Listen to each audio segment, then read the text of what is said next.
Hello friends, welcome back to our channel. இன்னைக்கு நம்மளோட சேனல்ல என்ன பார்க்க போறோம்னு பாத்தீங்கன்னா டிப்ஸ் அண்ட் ட்ரிக்ஸ் தாங்க பார்க்க போறோம். இந்த குறிப்பு எல்லாமே கொஞ்சம் வித்தியாசமானது தாங்க. அது மட்டும் இல்லாத கிச்சன் டிப்ஸ், க்ளீனிங் டிப்ஸ் இந்த மாதிரி ஆல்ரெடி நான் நிறைய போட்டுருக்கேன். இன்னைக்கு பார்க்க போறது எல்லாமே கிச்சன் டிப்ஸ் மோஸ்டா அது தாங்க ஷேர் பண்ணியிருக்கேன். வீடியோவை ஸ்கிப் பண்ணாத கடைசி வரைக்கும் பாருங்க. கண்டிப்பா உங்களுக்கு பயனுள்ள டிப்ஸ் எல்லாமும் இது உள்ள இருக்கு. நம்மளோட சேனலை சப்ஸ்கிரைப் பண்ணலன்னா சப்ஸ்கிரைப் பண்ணிட்டு பக்கத்தில் இருக்க பெல் ஐக்கானையும் கிளிக் பண்ணிக்கோங்க. அதில் ஆல்ரெடி நோட்டிஃபிகேஷனையும் கிளிக் பண்ணிக்கோங்க. அப்பதான் நம்மளோட சேனலில் போடுற வீடியோஸ் எல்லாம் உடனே தெரிய வரும். வாங்க சேனலுக்குள்ள போகலாம். இப்போ வாங்க ஃபர்ஸ்ட் குறிப்பு என்னன்னு பார்த்துடலாம். இது என்னன்னு பார்த்தீங்கன்னா பனக்கற்கண்டு தாங்க. இது ரொம்பவே சூப்பராக இருந்தது, டேஸ்டியாகவும் இருந்தது. எங்கள் மாமியார் யூஸ் பண்ணிட்டு இருந்தாங்க. அதை பார்த்துட்டு பிறகு தான் நாங்கள் வாங்கினோம். இது 1 kg வாங்கியிருக்கேங்க. இது 1 kg பார்த்தீங்கன்னா 300 rupees தான். 1/2 kg பேக்கும் கிடைக்குது. இது நான் குழந்தைங்களுக்காக வாங்கியிருக்கேங்க. காலையில் ஸ்கூலுக்கு போகும்போதோ இல்லை ஜூஸ் போடும்போதோ அந்த மாதிரி யூஸ் பண்ணிக்கலாம். பாலில் நீங்கள் கலந்து கொடுத்துட்டிங்கன்னா பூஸ்ட் ஹார்லிக்ஸ்லாம் தேவையே இல்லைங்க. இதை நீங்கள் கலந்தீங்கனாலே பூஸ்ட் மாதிரியே தாங்க இருக்கும். அது மட்டும் இல்லாத இதை நம்ம இந்த மாதிரி பேக்கை பிரிச்சுட்டு ஒரு பாக்ஸில் இதை ஸ்டோர் பண்ணி வச்சுக்கலாம். எப்படி இருக்குது பாருங்கள், பார்க்கவே சூப்பராக இருக்குது. இது எதுக்கெல்லாம் யூஸ் பண்ணலான்னு பார்த்தீங்கன்னா ஜூஸ், எந்த வகையான ஜூஸ்க்கு வேணாலும் யூஸ் பண்ணலாங்க. வெயிட் லாஸ் பண்ணோம் அப்படின்றவங்களுக்கெல்லாம் நீங்கள் இந்த குக்கும்பர் ஜூஸ், அப்புறம் பூசணிக்காய் ஜூஸ், அந்த மாதிரி ஜூஸுங்கள்லாம் கூட இதை ஆட் பண்ணி நீங்கள் சாப்பிட்லாம். இதில் ஐரன் கண்டென்ட்டும் நிறைய இருக்குது. சுகருக்கு பதிலாக, ஒயிட் சுகருக்கு பதிலாக இந்த மாதிரி நீங்கள் குழந்தைங்களுக்கு கொடுக்கலாம். நீங்களும் ட்ரை பண்ணி பார்க்கலாம். ட்ரை பண்ணுங்கள். இப்போ வாங்க அடுத்தது என்னன்னு பார்த்துடலாம். கருவேப்பிலை நிறைய வாங்கியிருந்தேங்க. அதை என்ன பண்ணலான்ட்டு பார்த்தேன். இந்த ரெசிபியை ட்ரை பண்ணி பாருங்க, கண்டிப்பாக உங்களுக்கு பிடிக்கும். 2-3 பிடி அளவுக்கு கருவேப்பிலை, அது கூட பச்சை மிளகாய் ஒன்று தாங்க எடுத்திருக்கேன். ஒரு பிடி அளவு புதினா. நீங்கள் காஞ்ச மிளகாய்க்கு பதில் பச்சை மிளகாவே ஆட் பண்ணாலும் பரவாயில்ல. இது கூட நான் காஞ்ச மிளகாவும் ஆட் பண்ண போகிறேன். இதை நல்லா வாஷ் பண்ணி அரைச்சி எடுத்துக்கலாம். அரைச்சி எடுத்துட்டு வந்துட்ட பிறகு ஒரு கடாயில் ஒரு 3 ஸ்பூன் அளவுக்கு நல்லெண்ணெய் ஊற்றிருக்கேங்க. நான் ரைஸ் ரெசிபி தான், டிஃபன் பாக்ஸ்க்கு குழந்தைங்களுக்கு கொடுக்கறதுக்காக செய்கிறேன். இது ஹெல்த்தியானது கூட. இப்போ ஒரு பிடி அளவுக்கு மல்லாட்டை, அதாவது வேர்க்கடலை ஆட் பண்ணியிருக்கேன். இதை பாருங்கள், அரைச்சிட்டு வந்த பேஸ்ட் இருக்கு இல்லைங்களா, அதை எடுத்து வச்சுருக்கேன். இப்போ மல்லாட்டையே நான் வறுத்ததை எடுத்துட்டு அதே எண்ணெயில் கடுகு ஜீரகம் எல்லாம் தாளிச்சுக்கலாம். பாருங்கள், மல்லாட்டையை தனியாக எடுத்து வச்சுட்டு இருக்கேன். கடுகு, ஜீரகம், கடலைப்பருப்பு, உளுத்தம்பருப்பு. கடலைப்பருப்பு, உளுத்தம்பருப்புலாம் இந்த மாதிரி ரைஸ்க்கு ஒரு 2-3 ஸ்பூன் ஆட் பண்ணால் ரொம்ப நல்லா இருக்கும். அதனால நான் ஒரு 2 ஸ்பூன் அளவுக்கு ஆட் பண்ணிக்கிறேன். கூடவே ஜீரகமும் ஆட் பண்ணிக்கோங்க. நீங்கள் அரைக்கும் போது பச்சை மிளகா ஒன்றே ஒன்று உங்கள் காரத்துக்கு போடும்போது, இதில் தாளிக்கும் போது நீங்கள் ஆட் பண்ணிக்கலாம். ஒரே ஒரு ஆனியன் ஆட் பண்ணிக்கிறேங்க. வேணும்னா காஞ்ச மிளகாய் இதில் ஆட் பண்ணி நீங்கள் ஃப்ரை பண்ணிக்கலாம். நான் குழந்தைங்களுக்கு கொடுக்கறதுனால அதிக மிளகாவும் அதில் அரைக்கலை. ஸோ காஞ்ச மிளகா கிள்ளி ஒரு 2 தாளிச்சிருக்கேன். இதெல்லாம் இந்த ஆயிலில் ஃப்ரை ஆகட்டும். இதுக்கு அடுத்ததாக நம்ம அரைச்சி வச்சுருக்கோம் இல்லைங்களா, அந்த பேஸ்ட்டை இதனோட ஆட் பண்ண போகிறோம்.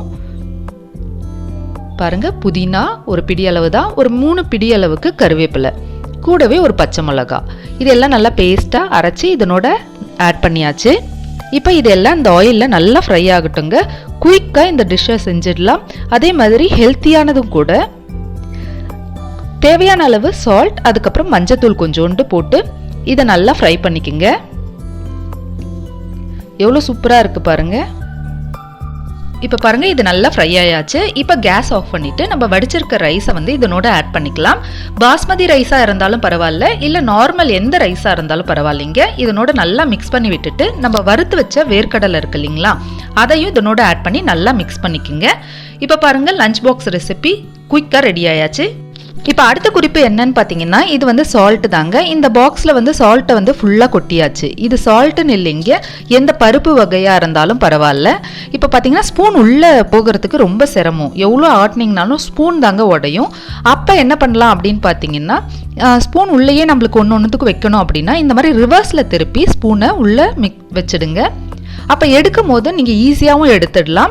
அது மட்டும் இல்லாத இது சால்ட்டுக்குன்னு இல்லை, எந்த வகையான பொடியாக இருந்தாலும் பரவாயில்ல. இப்போ பாருங்கள், நல்லா க்ளோஸ் பண்ணி வச்சுட்டேன். இப்போ ஓப்பன் பண்ணியும் காமிக்கிறேன் பாருங்கள். வேணுன்றப்ப நம்ம டக்குன்னு ஓப்பன் பண்ணி ஸ்பூனை மேல் பக்கம் எடுத்துட்டு இப்போ எடுத்துட வேண்டியதுதான். ட்ரை பண்ணி பாருங்கள்.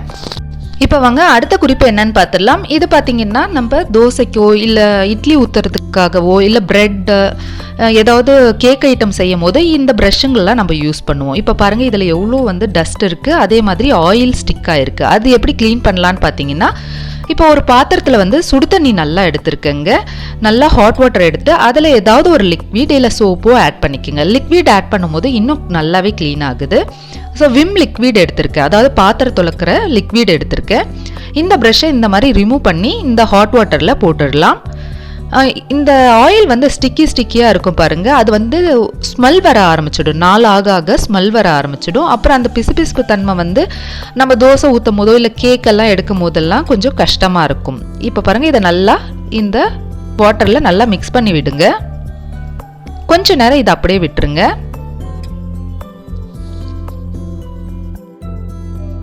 அதுக்கப்புறமா எடுத்து இதை நல்லா வாஷ் பண்ணிக்கோங்க. இப்போ உள்ள கார்னரில் அப்புறம் பார்த்தீங்கன்னா மிடில்லலாம் அந்த பிளாக்காக ஒட்டியிருக்கும். இப்போ பாருங்கள் இந்த வாட்டரில் எல்லாம் வர ஆரம்பிச்சிருச்சு. இப்போ பாருங்கள் நல்லா அந்த ப்ரஷ்ஷை வாஷ் பண்ணி எடுத்தாச்சு. அந்த பிசுபிசுப்பு தன்மையோ இல்லை அந்த பிளாக்காக இருக்கிறது, நம்ம தோசைக்கல்லாம் ஸ்ப்ரெட் பண்ணும் போதெல்லாம் அந்த பிளாக்கிஷ் ஒட்டிக்கும், அதாவது அந்த தோசைங்கள்லாம் ஒட்டிக்கும். அப்படி இல்லை ஏதாவது கேக் செய்யும் போதோ எதுக்கு வேணாலும் யூஸ் பண்ணும்போது இதில் ஸ்டிக் ஆகிக்குங்க. அதை ரிமூவ் பண்ண இந்த டிப்ஸை ஃபாலோ பண்ணி பாருங்கள். இப்போ அவ்வளோதாங்க, இதை ஃபிக்ஸ் பண்ணி மறுபடியும் நம்ம கேக்கோ எது வேணாலும் செஞ்சுக்கலாம்.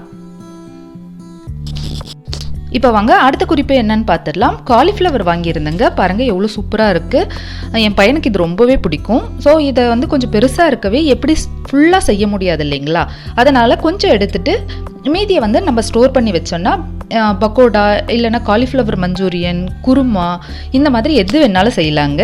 அது மட்டும் இல்லாத இன்னொன்று நான் வந்து என் ஃப்ரெண்ட் சொல்லியிருந்தாங்க, இந்த வெயிட் லாஸ் பண்ணணும்னு நினைக்கிறவங்க வந்து இந்த காலிஃப்ளவர் நிறைய எடுத்தால் குயிக்காக வெயிட் லாஸ் ஆகும்னு சொல்லியிருந்தாங்க. அது எந்த விதத்துலேயும் அவங்க பயன்படுத்துகிறாங்கன்னா, இதை வந்து உப்மா மாதிரி கலரையும் சாப்பிடலாம் அப்படின்னு சொல்லியிருந்தாங்க. ஸோ அந்த மாதிரி கூட நீங்கள் ட்ரை பண்ணலாம். ஆனியன் எப்படி உப்மா கலருவீங்களோ ரவைக்கு பதில் இந்த காலிஃப்ளவரை போட்டு ஃப்ரை பண்ணி சாப்பிட்டிங்கன்னா கண்டிப்பாக உங்களுக்கு வந்து ஒரு டிஷ்ஷாகவே ஆகிடும் அப்படின்ட்டு அவங்க சொல்லியிருந்தாங்க. ஸோ அது நல்லா இருக்குன்னாங்க, நானும் அதை ட்ரை பண்ணி பார்க்கணும். உங்களுக்கு தேவைன்னா ட்ரை பண்ணி பாருங்கள்.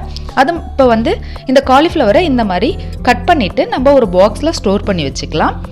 அப்போதாங்க இது வந்து இந்த பிளாக்காக ஆகாத இருக்கும், ஃப்ரெஷ்ஷாகவும் இருக்கும். நம்ம இந்த மாதிரி க்ளீன் பண்ணி நம்ம வச்சுட்டோம்னா ஃப்ரெஷ்ஷாக இருக்கும். அது மட்டும் இல்லாத குயிக்காக எடுத்து செஞ்சிடலாம்.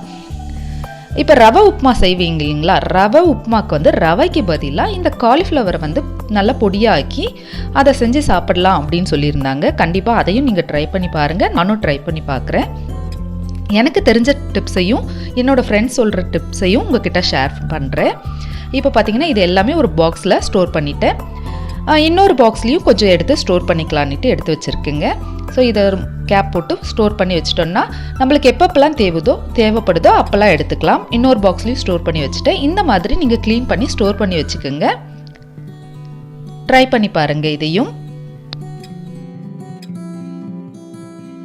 அது மட்டும் இல்லாத இந்த காலிஃப்ளவரை இப்போ க்ளீன் பண்ணி வச்சுட்ட பிறகு நம்ம எப்போ யூஸ் பண்ணுறோமோ அப்போ ஹாட் வாட்டரில் போட்டு எடுப்போம். ஒரு சிலர் வந்து பார்த்திங்கன்னா இந்த ஹாட் வாட்டரில் போடும்போது கூடவே மஞ்சத்தூள் உப்பும் ஆட் பண்ணுவாங்க. இந்த மஞ்சத்தூள் ஆட் பண்ணும்போது என்ன ஆகும்னு பார்த்தீங்கன்னா கலர் வந்து எல்லோயிஷாக ஆகும். அதை தவிர்க்க சால்ட் ப்ளஸ் லெமன் ஆட் பண்ணி நீங்கள் வாஷ் பண்ணி எடுங்க. கண்டிப்பாக இதையும் நீங்கள் ட்ரை பண்ணுங்கள். இன்னைக்கு பார்த்த இந்த குறிப்பு எல்லாமே பயனுள்ளதாக தான் இருக்கும்னு நம்புறேன். அது மட்டும் இல்லாத இந்த மாதிரி கிராஃப்ட் வகைகளும் குக்கிங் வகைகள் tips, cleaning tips, best out of waste இந்த மாதிரி நிறைய டிப்ஸ் வகைகளும் நான் ஆல்ரெடி அப்லோட் பண்ணியிருக்கேன். அதை ஒரு பிளேலிஸ்ட்டாகவும் தந்திருக்கேங்க. இது பாருங்கள், வேஸ்ட் பாக்ஸை வச்சு நம்ம எப்படி க்ரியேட்டிவாக பண்ணலாம் அப்படின்றதெல்லாமும் நான் அப்லோட் பண்ணியிருக்கேன். கண்டிப்பாக அதெல்லாம் பார்த்துட்டு எனக்கு கமெண்ட் செக்ஷனில் கமெண்ட் பண்ணுங்கள். உங்களுக்கு தெரிஞ்ச சில டிப்ஸையும் என் கூட ஷேர் பண்ணிங்கன்னா அதையும் நான் நம்மளோட சேனலில் போஸ்ட் பண்ணுறேன். கண்டிப்பாக மறக்காமல் அதையும் கமெண்ட் செக்ஷனில் எனக்கு போஸ்ட் பண்ணுங்கள். இந்த மாதிரி சில இன்ட்ரெஸ்டிங்கான குறிப்போட நான் நெக்ஸ்ட் வீடியோவில் பார்க்குறேன். இது வரைக்கும் நம்ம வீடியோவை பார்த்ததுக்கு ரொம்ப நன்றி. தேங்க்யூ ஃபார் வாட்சிங் ஃப்ரெண்ட்ஸ். பாய்.